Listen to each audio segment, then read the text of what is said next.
What is up, heavy duty crew? We are back at it again. It is 4 days later, not our usual 5. My boy's itching to come, and I love to train too. So hopefully I'm not doing myself a disservice by coming back a little too early.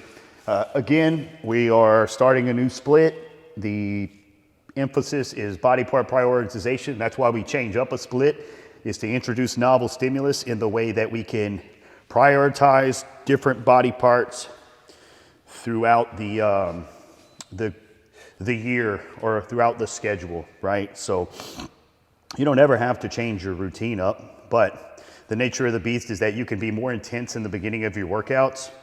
You're more intense the first set than you are the last. Simply is if you give 100% effort on sets, your ability to produce those kind of forces deteriorate after each one. So the things we were prioritizing first before, we're going to change that up so I can give more attention to them in the way of the effort that I'm able to produce. So it starts off with biceps today, and we have a new piece on the floor. We have always got new pieces on the floor, and I'm all about trying new things, and this machine's pretty cool. This is a biangular. Don't know, but you can get it. It has a nice supination of the wrist built into the arc, built into the movement arm. So at the bottom, my wrist is slightly supinated, and then it supinates more to the top. Feels pretty damn good on the bicep. So I think we're going to use this bad boy today. Yeah, it's awesome. It's an awesome piece. Now, he loves it. He says it's so awesome. Well, I just have the worst mind muscle connection with my biceps. I think it is, that's just my thing, right? I just can't feel my biceps as good as other people do. Hence, my arms aren't a really strong part of my physique, especially not my biceps. However, I could feel my back incredibly well. Like, I could target any part of my back that I want to without a blink.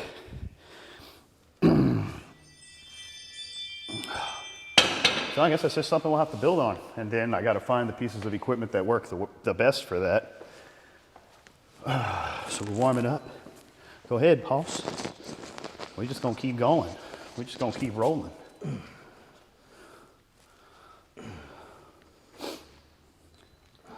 Tell them what you're feeling. Tell them what you think. Yeah, it gives a good squeeze at the top. I really like it. As far as bicep machines go, this one gets better than the other two we have in here, in my opinion. And the other two are preacher type variations. Both preachers. This is more of a supinated curl. I mean, the other ones kind of lock you in place. This one I have a little bit more freedom. Yeah. Kind of like you, I don't feel my biceps that great, and they're definitely not a strong part of my physique either, but I think I feel them probably better than you do. I would guess that you are pretty good at feeling your chest. I feel my chest. Yeah, strong point on his physique. I feel my chest well. My back still struggling there to connect. Yeah. Well, you teamed up with the right one, man. We're gonna get it today. We're gonna blast it today. Why don't you put another 10 on each side and see what that feels like.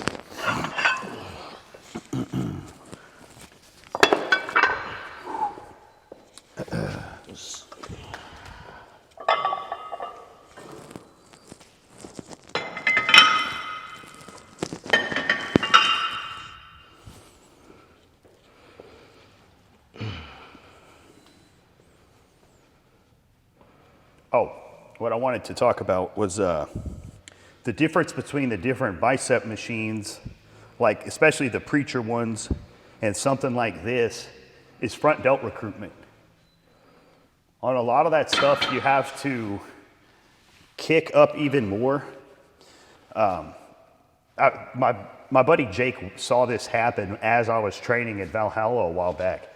He said, yeah, dude, your front delts kick in at the end of your curls, because that's what I have to do to force the rest of the contraction, like to get it all the way. Mm-hmm. And when you're leaning forward, you're much more prone to engage that. But here, with your back against the pad, it eliminates that. You can't get that, right? It eliminates it. One other way to eliminate it is to turn out more. Yeah. Right? So if you guys do use a preacher style setup or something more traditional, one way you can prevent that front delt recruitment is to turn to the side. Jake showed me that.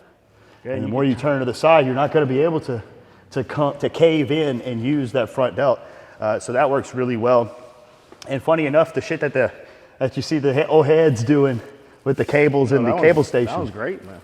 Yeah, well, I'll take the front delts completely out of it too. Right, and so it makes sense why you would see people doing that, you know, because it takes out that front delt recruitment. So we're taking our time warming up on this new machine, you know, finding where that working set's going to take place.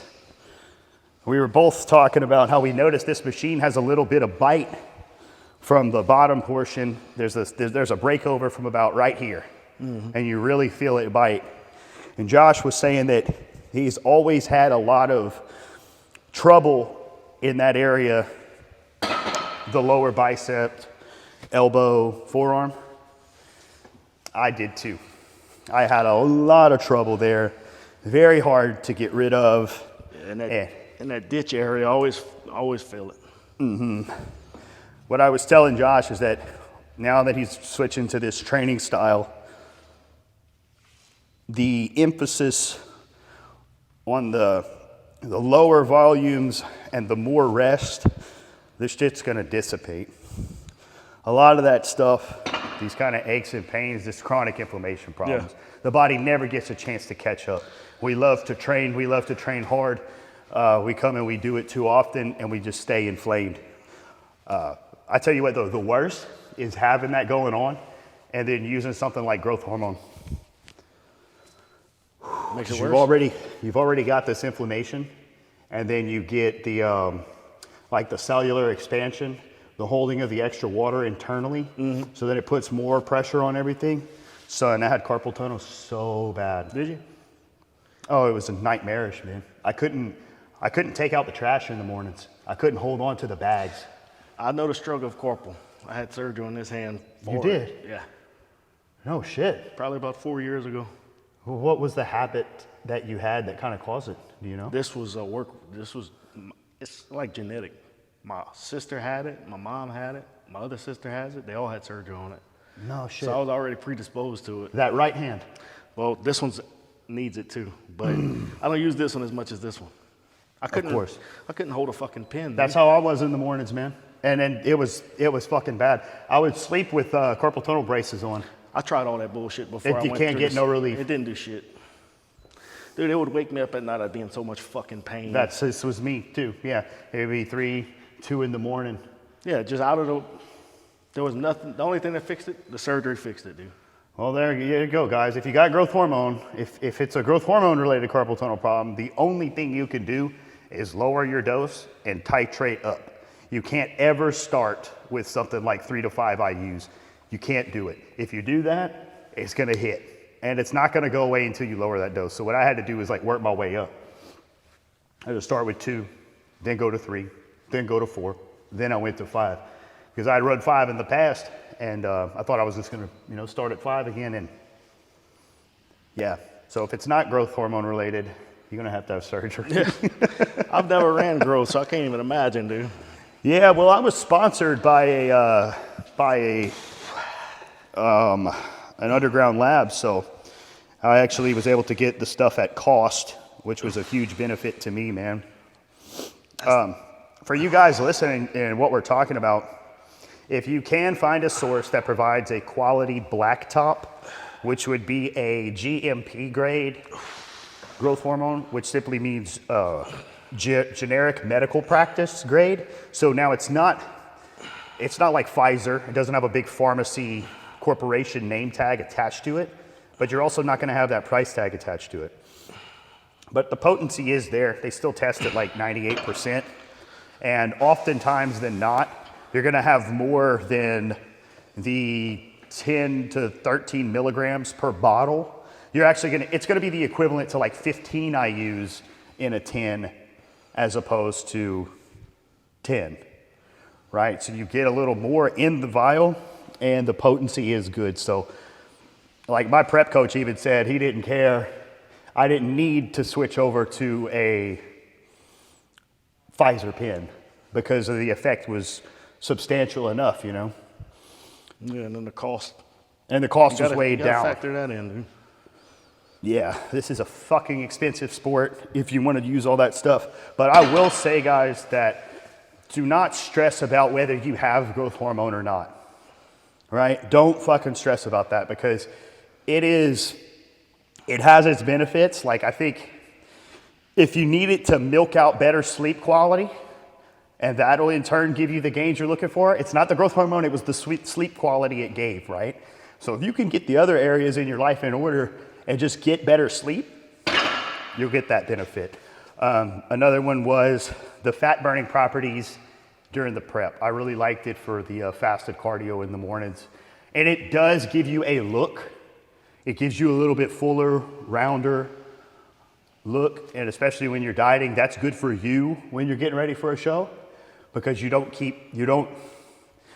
not fighting your own head as much, right? Because this guy knows, this guy's smiling while he's looking at me, but when you're prepping for a show and you wake up and you see yourself flatter or not as good, you immediately get critical and then you immediately get full of stress and you got to stop this, right? So that's kind of helps with that, but it ain't the be all end all, you know.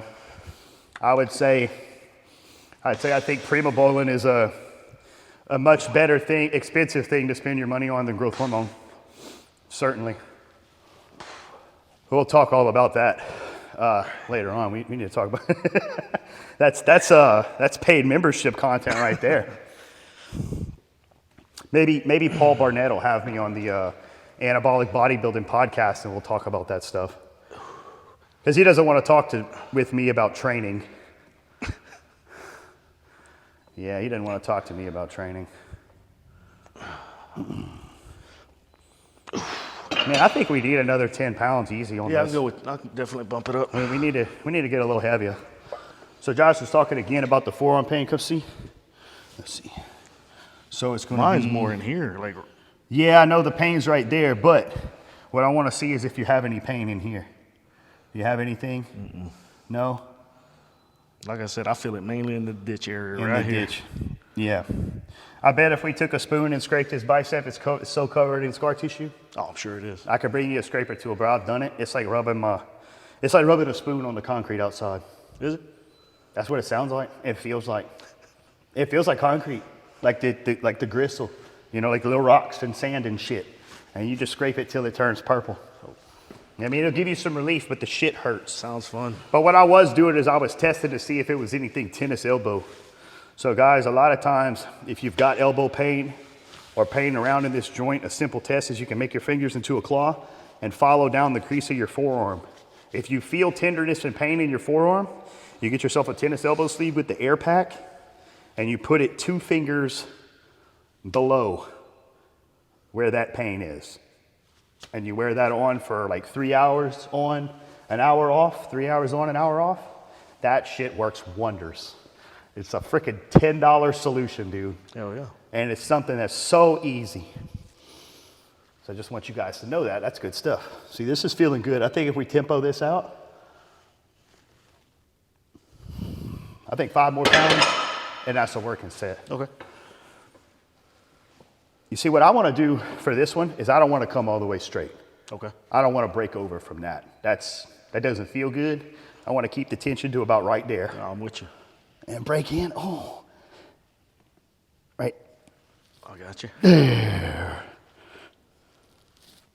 Yeah, I think 5 or 10 more. What did I say? Did I say 10? You said 5. We'll do 5. We may go past the 6 to 8 rep range, but that's okay. This does feel really good. What's interesting though is you've got long pins on here. Mm-hmm. So we could stack some fucking weight on this thing. Can. We could progress on this for a while if we like it. We'll see where it's at. We'll see where it's at.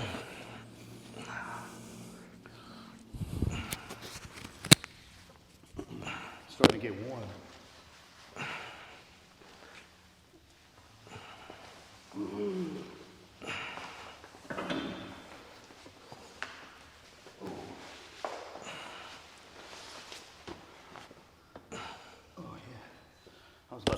I was about to start sweating. Oh.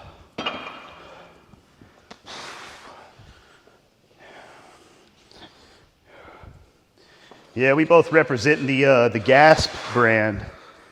We both like Gaspari clothes or Gasp clothes. I don't know if Gasp isn't Gaspari. No, it's not. It's a just different not. deal.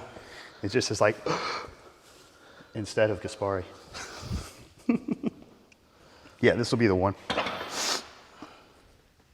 Yeah, this is it. I'll get some music queued up and I'll be ready. You want to do your top set first? Sadly, we lost our top set footage for the biangle curl, which kind of fucking sucks because that set was amazing. Getting into that top set and using that load you're looking for, man, that set was fucking awesome. I was cheering in the middle of it because of how good it felt. So, shame we lost that footage, but we'll definitely be keeping that one in the split. So.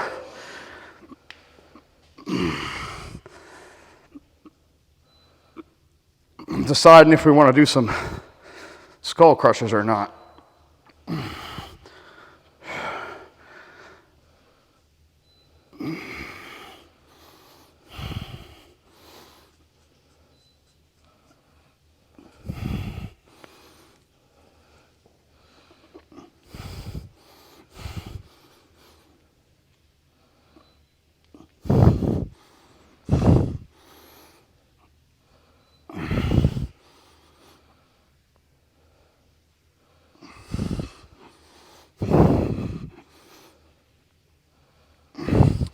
You see, I feel it better letting my elbows come out a little bit Flaring? than trying to push them in. Yeah. That doesn't do anything different but put my wrists in like a more of a bind. Because this just feels more natural for the path, and I feel the triceps engage. My triceps are engaging from the 90 to the end, and that is the load range I was talking about earlier. It's not the fully stretched to or fully lengthened to half, because that would be a lengthened partial, and lengthened partials kind of suck in terms of, you know, motor unit recruitment and stimulation. So what we're looking for is something about right here to there. That feels pretty good. I'm getting used to it, yeah.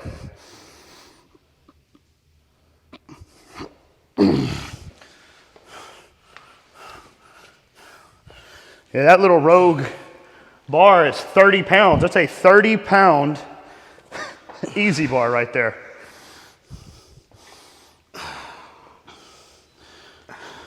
Yeah, try the two different ones.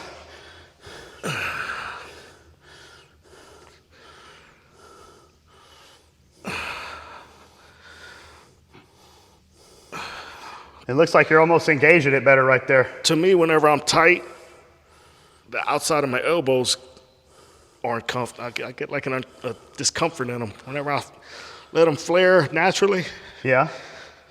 I don't feel anything. I just feel tricep. So that's the movement I want to go with for sure. I think that comes from, I think it's just a preference passed down. Oh, the old school stuff, you know, the elbows tucked, elbows tucked, elbows tucked. And well, to me, whenever I tuck them, it's uncomfortable, dude.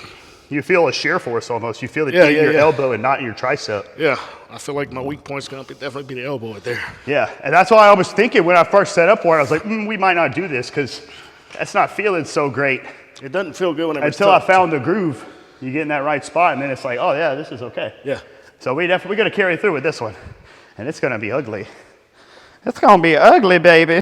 I was just telling Josh a story of my heaviest skull crusher ever was 185 pounds. I was in prep, and I took like, I don't know, like 20 or 40 milligrams of super draw before I came to train, and it was ugly. I was never able to do that again. So if you are using androgens in your training, it will skew your progressive overload because certain drugs will make you stronger. And that's not necessarily a correlation to cross-sectional surface area.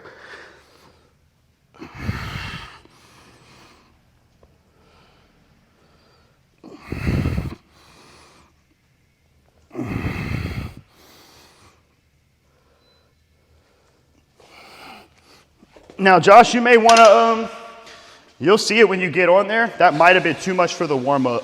Okay. If your elbows are prone to it, because I was kind of feeling it in mine. But obviously, as I went through it, you know, I found my triceps again, but. Okay.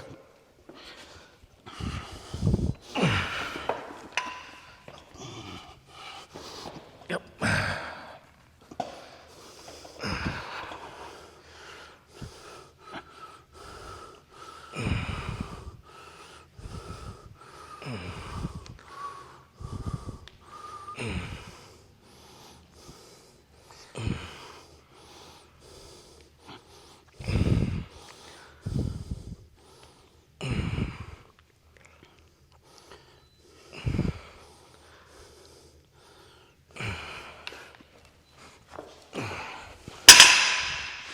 One more warm up with that, just to be sure I can get it out of my elbows. Okay.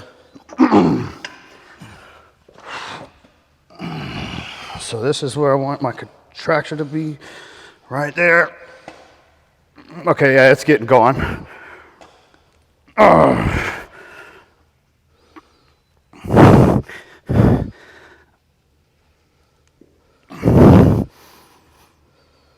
Okay, we're good.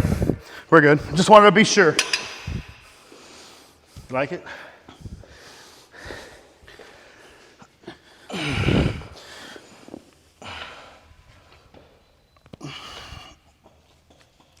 Yep.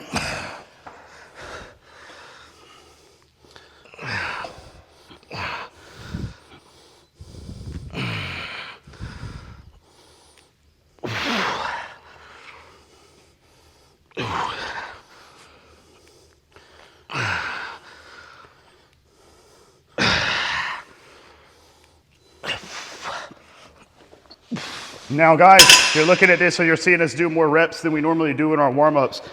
This is because we want to be warm. It's not about doing any set prescription. And we're not counting this as volume because this is nowhere near our intense sets, but we're doing what we feel is required to be confident to move into the top set. Because ain't nobody in here trying to fucking have elbows hurting for 3 weeks. You Yeah, know, these could be very taxing on the elbows, yeah, for sure. Been there, man. I ain't doing that. That's the reason I train this way. So, what I told a client yesterday on the phone regarding warm-ups is, at the end of the day, whatever it takes to make you confident moving into your set. So, if you got anything in the back of your mind, fucking iron that shit out before you get under the bar to do your intense set. We're gonna go ahead and put on the 50, and I'm gonna work my top set with 50 pounds. All right, this one's for our gas sponsorship. So we're recording our demo. Oh shit. Come on. Oh. Oh. Good. Nice. Come on.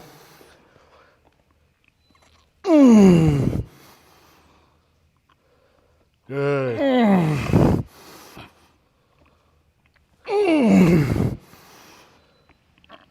Nice. Come on. Easy. Easy. Nice.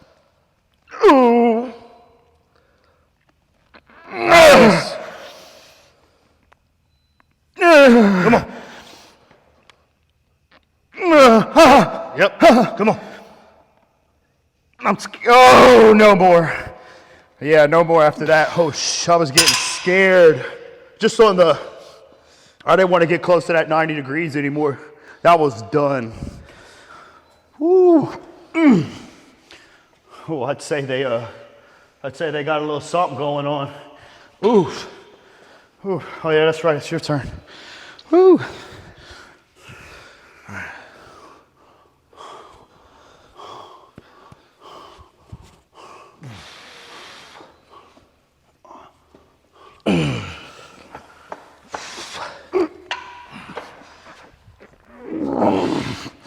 Yep.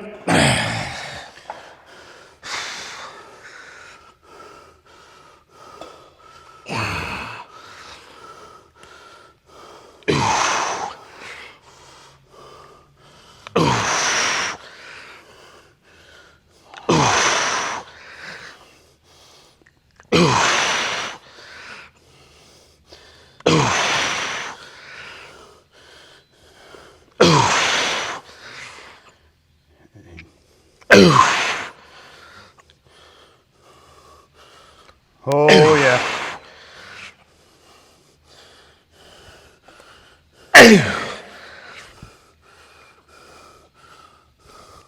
Ooh, that was the slow one. Oh my God.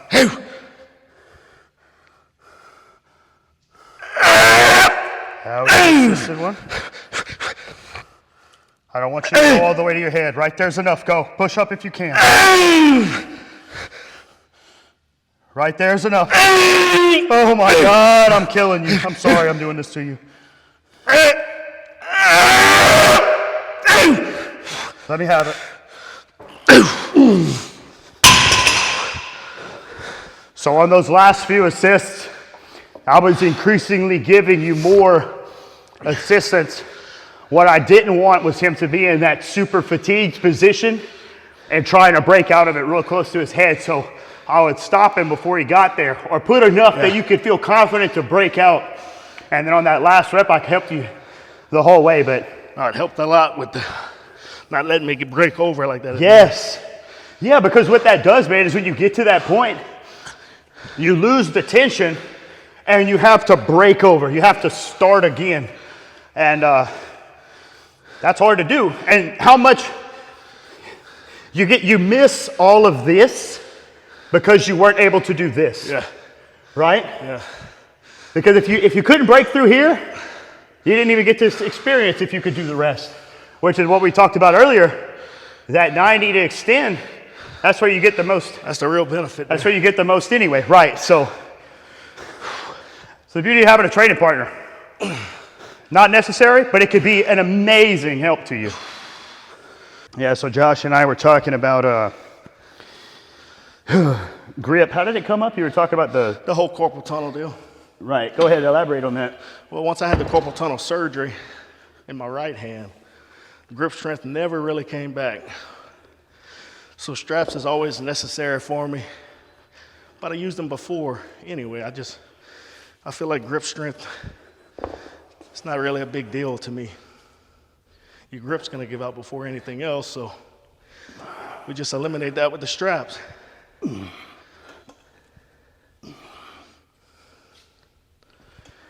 Yeah, people are infatuated with grip, you know, and I think it's something to flex. If it's something you like to compete and it's something you want to be strong in, then that's fantastic. But grip strength is not going to inhibit you as a bodybuilder. It's not going to impact how you build your physique or the potential that your physique can reach. See, I've used straps since day one, and we were just talking about it, but my forearms have never suffered from it. No. Because like we discussed, if you're moving weight around, everything's gonna grow, dude. Everything's gonna grow. You have to squeeze whatever implement it is you're working. Yeah, it's not like your hands are doing nothing with a strap. You still gotta squeeze it. You still have to stop the strap from slipping. You gotta hold on to it. And it's a little bit bigger in diameter, so the more you're squeezing that anyway, it's a little more effective. Now, as you said though, the ultimate reason we're using straps is because my hands are gonna give out before my back will. Yeah, absolutely. And I don't want my back to be in proportion with my forearms. I want my forearms to be in proportion with the rest of my arm. I want my back to be big as hell. Yeah, we're working back. We're not working grip strength today. That's right. That's right. All right, to elaborate on what we're doing, this is we're pulling some slag today. We had our nice Skullcrusher, old school movement. Felt really great. Arms are blowed up just from those two. We're not, the single arm dumbbell row, and I talked about this on the last one, but I'll just go over it again. We want a full stretch we want the scapula to roll forward. So we want a full stretch on the lat, and we want to pull up in a semicircular motion, not straight up and down. Okay, I don't want to pull straight up and down. I want to row it with my lats. Row it with my lats. And if you saw that, I even got a little bit more twist at the end. I even twist at the hips a little bit. The purpose, one of the functions of the lat is to rotate the torso. So by emphasizing that even more, I'm getting a harder contraction. I also have a longer path coming back down to hold tension in the negative. So that's a good thing too. Now, Different from most of our heavy duty stuff, this is not gonna be a 3 or 4 second negative, but we do wanna hold it and we do wanna feel it every time we go down. But we're moving weight today. That's what this is about. This is gonna hit us all in the front too. I mean, this is gonna brutalize our serratus, or obliques, or lats, or rear delts. Our triceps will even be, they will receive some stimulation from this. A lot of guys put their triceps in their back splits. Back and triceps, the guys that do chest and biceps, because they kind of have a symbiosis kind of going on there. But yeah, that's what's gonna happen. We're gonna move some big ass weights. Grow some big ass back, baby. There you go, just like that. You know, you're worried about that supination. He's getting a great stretch. You're watching that elbow. That elbow is making a semicircular path. He's rotating a little bit at the end. Feels good. Feels good. Feels real good. Always feels good to pull some heavy dumbbells off the ground too, man. Oh man, that was my motto back in the day, bro. That's all I used to do was, my motto was grip it and rip it. I was all about pulling shit off the floor. And my back is a testament to what I used to do. A lot of heavy single arm dumbbell rows, a lot of heavy barbell rows with English, a lot of deadlifting. I built the foundation, so I spent a lot of time after that, you know, like using my pull downs and other types of machinery. But that's because I had a base and I had learned how to target each of those muscles in my back. So I could get great benefit out of that. But I think there's something to be said for the beginner, and I preach this all the time, is that the beginners need to learn the hard shit. Because that's what makes you mean. That's what makes you intense. And that trains you how to endure. It'll also show you if this is what you really want to do. I suppose so. Because man, I remember them days coming in here, bro, and I would work up to a max set of deadlifts, and I would just go home after that. Like literally just come in here and do deadlifts and then leave. I say in here. I was way many years ago, and that was before I knew anything about, you know, the theory I teach and preach now. But that's just how bad deadlifts would beat your ass. Oh yeah. If you're doing deadlifts right, you should be smashed afterwards. You done. That should be the end of the day. Done. Nice.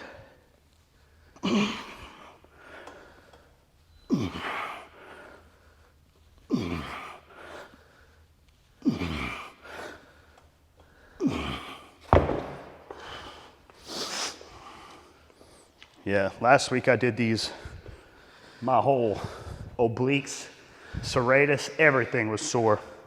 My core was worked.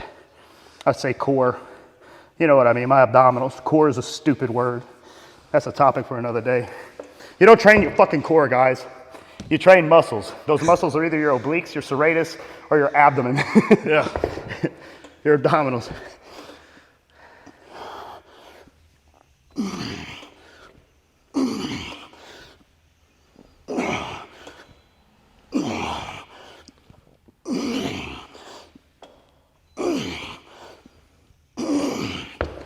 All right, let's get a heavier dumbbell in there. Guys, we'll see you on our top set. See my boys strapping up. I was about to suggest he do that, and he did it before I said it. There's no shame in using a strap, guys.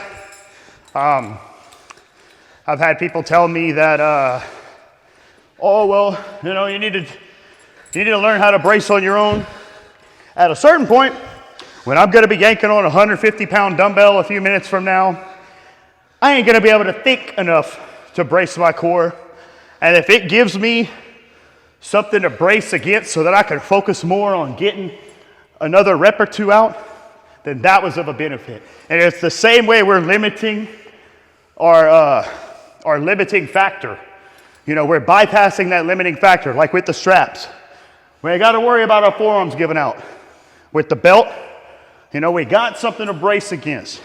You use these things to your advantage. Now, Josh can squat over 500 pounds. You know, he has got a foundation and core and abdominal strength. He can brace. okay? I've been a 6-plate deadlifter for a long time, 4 or 5 years now. So I also have it like that. So I ain't worried about that shit. We're not working, like you said, we're working back today. We're working back today. So whatever we could do to move more weight, that's what the fuck we're gonna do. That's right. We're gonna get some reverse bands and hook them up to the ceiling. We'll pull them all the way down. That's that next level shit. Oh, that's funny. What is this, hundreds? Yeah. My muscle don't know what this is. It don't know that it's 100, but I know I did 130s last time. And I told Percy he'd have to get bigger dumbbells for me. And what do you know, in 2 or 3 days, he has dumbbell handles in here that can handle probably like 160 pounds. So Whatever the hell we want to pull. whatever we want to put on there. Oh, that's beautiful. Big stretch. Nice. Oh, yeah. Oh, yeah. Oh, yeah. I don't know if you feel this, listener, Josh, but sometimes I need more weight to feel Oh, absolutely. my movement proper. I don't know if you've ever done this, but like on certain presses, if it's too light, it feels heavy and awkward. Yeah, once you put another plate on, it's like, oh, this is how it's supposed to feel. Yeah, everything gets in a bind. Like, that's how that felt right there. I was subconsciously engaging the lat and braced because it was just heavy enough, and then I could rip right through it. I don't know the science behind it, but it's very true. Well, we say all this stuff, and then some brilliant individual could tell us the reason why we're right, right? And now then everybody knows why.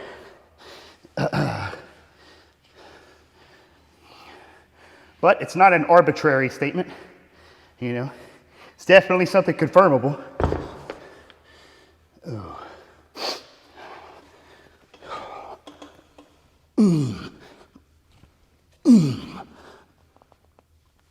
Nice.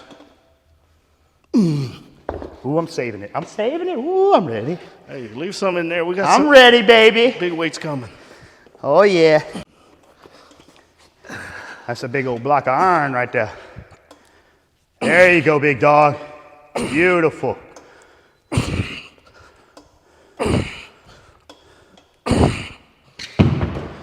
He's got a little bit of English on there, but I think he has enough in everything else that it's not too wonky. It's pretty good. Ooh, big stretch. There we go. Oh yeah. Oh yeah.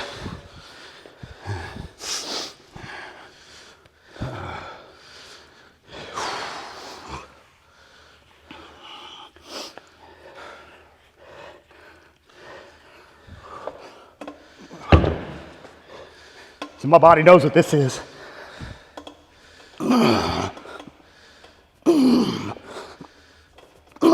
Nice. See, I think that's something you may want to be a little more mindful of moving forward in the sessions to come, as you're wanting to get a little bit of this. You know, just a little bit of English in it. And I think you've got enough going on in the rest of the movement that it's not a big deal.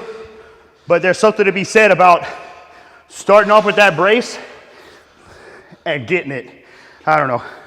I don't know the terminology I'm wanting to express, but I'm also a beast at training back, so that's just what it is.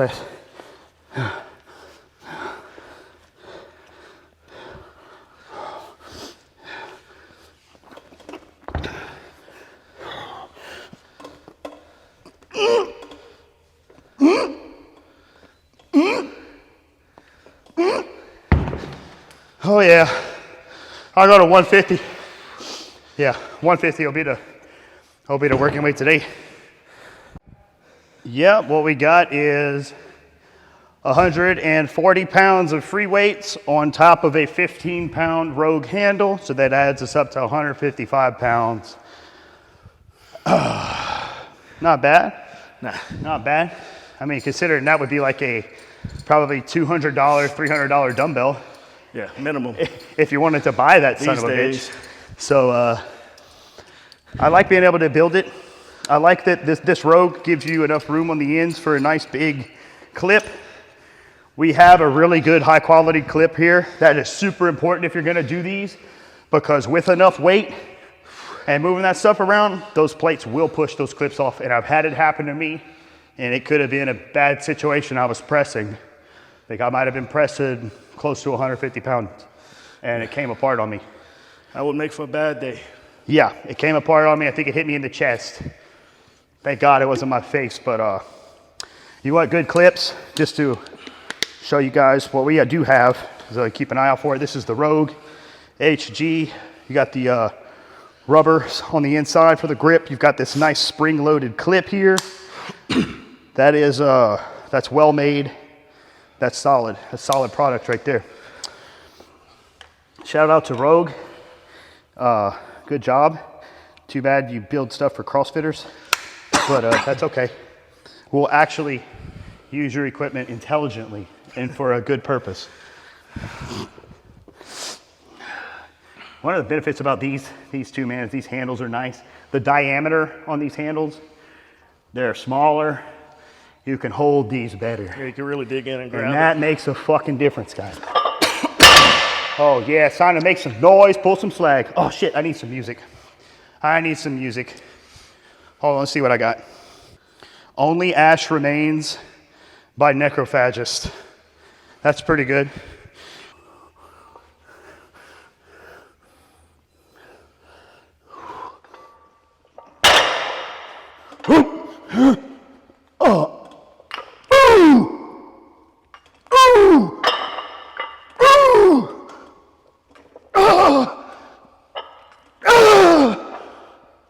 Nice. Oh, 7, I'm gonna rest pause it. 3, 4, 5, 6, 7,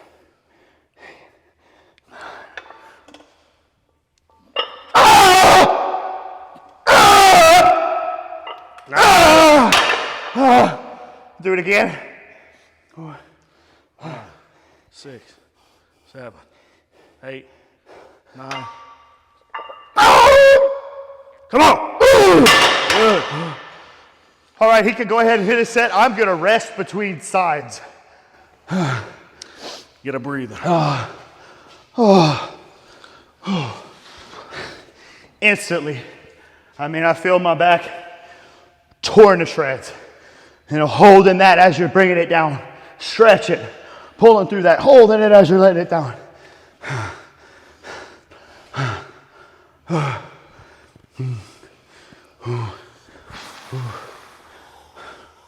Only Ash Remains.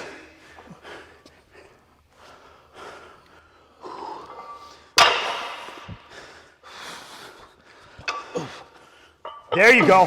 1, 2. Good job. Beautiful, son.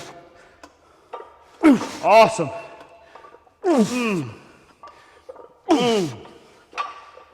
Oh. 9. Oh. Beating the shit out of me on reps. God damn.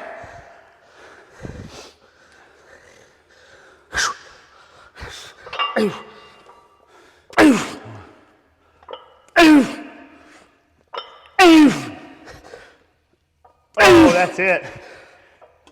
Oh, yeah.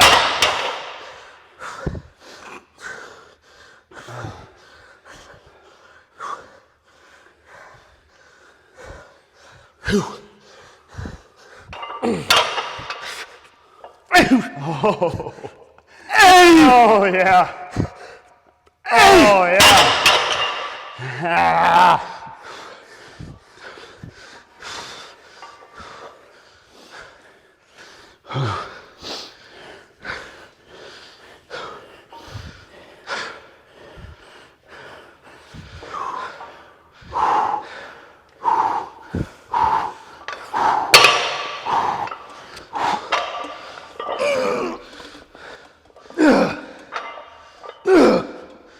Nice.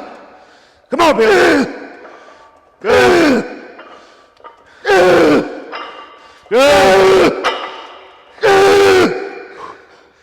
Come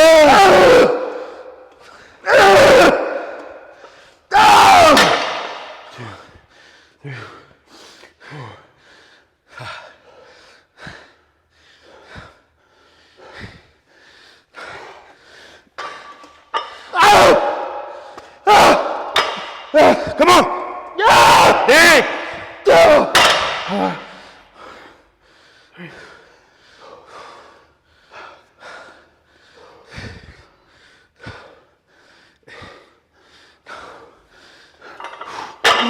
Come on, dig deep. Come on. Yeah, attaboy. So this is the rack deadlift, or the, I don't know what you want to call it, the block dead. But basically he's keeping his scapula retracted the whole way. He's got his lats engaged. He's keeping the bar very close to his knees and legs, pulling straight up through. He is just shredding his back as he moves up and locks this thing out. It's absolutely nasty. The amount of force and energy we used to do our dumbbell rows, a deadlift, pull it off the floor, break it off the floor would be more fatigue and damage than it's worth in terms of stimulation. So we're gonna finish off the erectors and the lats and the traps with this nice breakover. And I'll show you guys a little technique hack which may prove useful to you. Excuse us for being winded and breathing in our mics. Yeah. Baby, I'm tired. Let me get the same. I'm tired, baby. That Plates shit are was hard. slightly different in size. I'm gonna get the same one. All right, so you'll always hear you don't want to round your back. You know, cat backing is bad. But, oh, you see, it's not high enough. That's okay. We could try another block on here We can still move. after I do this, but I just want to show the guys. Rounding your lower back is bad, but you can round your upper back to get a stretch and a pull over. So if you can, try that. See how that feels. See how you like it, you know?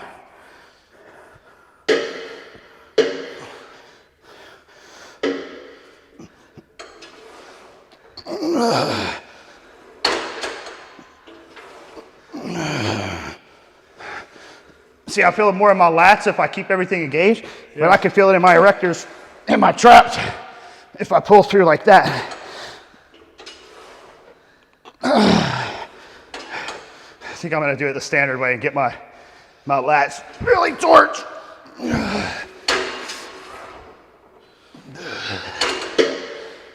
Yeah, if you do I these hate the those right way, spins on this Smith. if you do I don't these the like them right at way, all. You really feel them in the lats. If you We'll do put them a the couple right more way. blocks in there. Do those pins move at all? Do the pins move at all? We can't go no lower? They don't go, I don't know if they go lower. I tried. Maybe I was just too tired to Oh, yeah, operate look. them. Oh. I'm sorry, babe. I'm tired. Let's see. Oh, that's a good position. Yeah, that'll work. Right below the knee. That's pretty much where you want it. Yeah.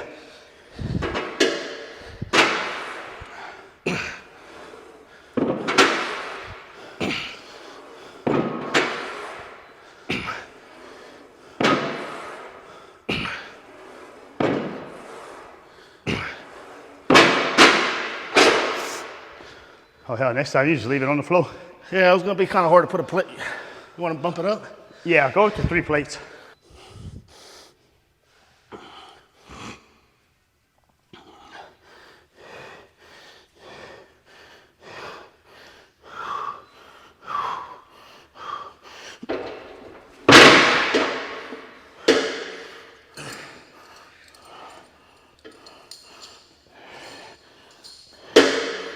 I hate wearing glasses. They always feel like they're about to fall off. Can't wait till I get my contacts and shit.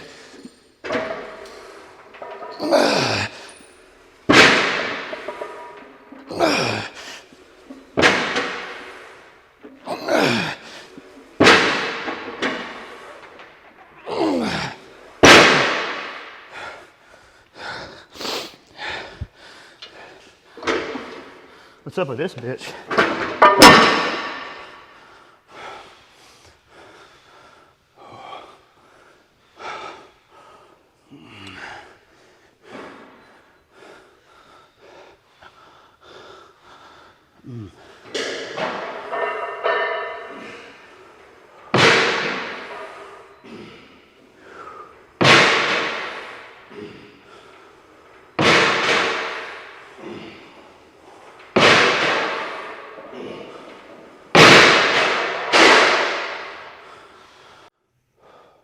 Yeah, we're trying a different angle. I'd like to pull in the Smith machine from the other direction based on how it unracks. I noticed in the past with rows and pulls, when you get real tired, your hands do funny things. And what I don't want is those hooks to come back and hang up. So we'll see what happens. My top set's only gonna be with these 4 plates today. I haven't really had to do any hinging movements in a long time. So my lower back isn't at the strength level it normally would be. So I'm gonna build that up. And my lats are so torched that they're gonna get it from this too. So here we go, a former puller. I'm gonna try to pull something.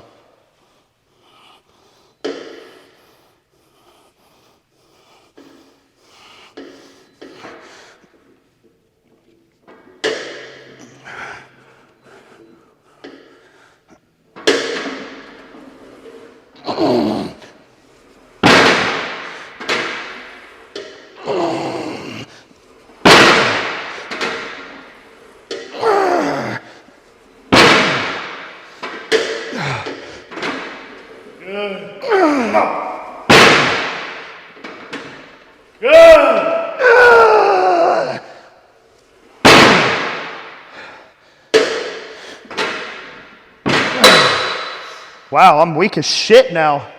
Wow, says a lot. Oh my gosh.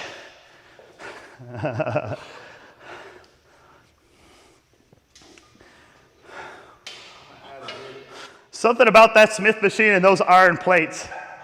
That just feels heavy. It's heavy. That just feels heavy. I don't know. Ooh, my boy.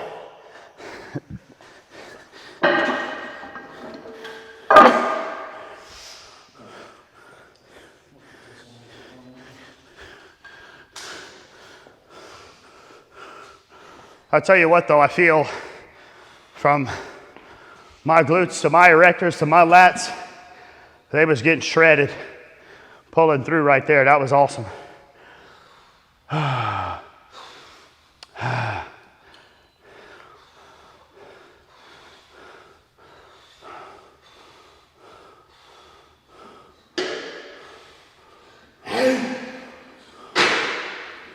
Oh. There we go.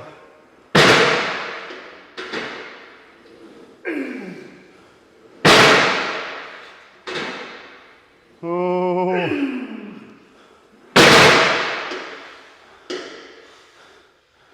Come on, Diesel. Yep. You know what? It's not that we're weaker. It's that we did those heavy ass dumbbell rows to failure first. Yeah, it said no. I should have the camera strap. These things was good.